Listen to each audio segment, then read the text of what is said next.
La seconde épître de Paul aux Corinthiens, chapitre 10. Moi, Paul, je vous prie par la douceur et la bonté de Christ, moi, humble d'apparence quand je suis au milieu de vous, et plein de hardiesse à votre égard quand je suis éloigné, je vous prie, lorsque je serai présent, de ne pas me forcer à recourir avec assurance à cette hardiesse dont je me propose d'user contre quelques-uns qui nous regardent comme marchant selon la chair.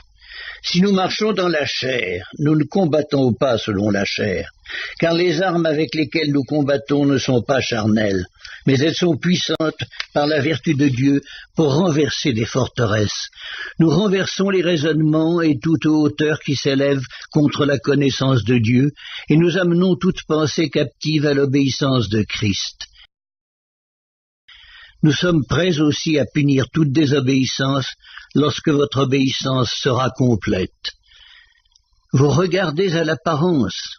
Si quelqu'un se persuade qu'il est de Christ, qu'il se dise bien en lui-même que, comme il est de Christ, nous aussi nous sommes de Christ. Et quand même je me glorifierais un peu trop de l'autorité que le Seigneur nous a donnée pour votre édification et non pour votre destruction, je ne saurais en avoir honte, afin que je ne paraisse pas vouloir vous intimider par mes lettres. Car, dit-on, ces lettres sont sévères et fortes, mais présent en personne, il est faible et sa parole est méprisable.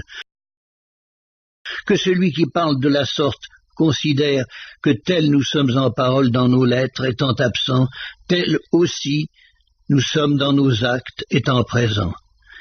Nous n'osons pas nous égaler ou nous comparer à quelques-uns de ceux qui se recommandent eux-mêmes, mais en se mesurant à leur propre mesure et en se comparant à eux-mêmes, ils manquent d'intelligence. Pour nous, nous ne voulons pas nous glorifier hors de toute mesure. Nous prendrons au contraire pour mesure les limites du partage que Dieu nous a assigné, de manière à nous faire venir aussi jusqu'à vous. Nous ne dépassons point nos limites comme si nous n'étions pas venus jusqu'à vous, car c'est bien jusqu'à vous que nous sommes arrivés avec l'évangile de Christ. Ce n'est pas hors de toute mesure, ce n'est pas des travaux d'autrui que nous nous glorifions, mais c'est avec l'espérance, si votre foi augmente, de grandir encore davantage parmi vous, selon les limites qui nous sont assignées, et d'annoncer l'évangile au-delà de chez vous, sans nous glorifier de ce qui a été fait dans les limites assignées à d'autres. Que celui qui se glorifie dans le Seigneur, car ce n'est pas celui qui se recommande lui-même qui est approuvé, mais celui que le Seigneur recommande.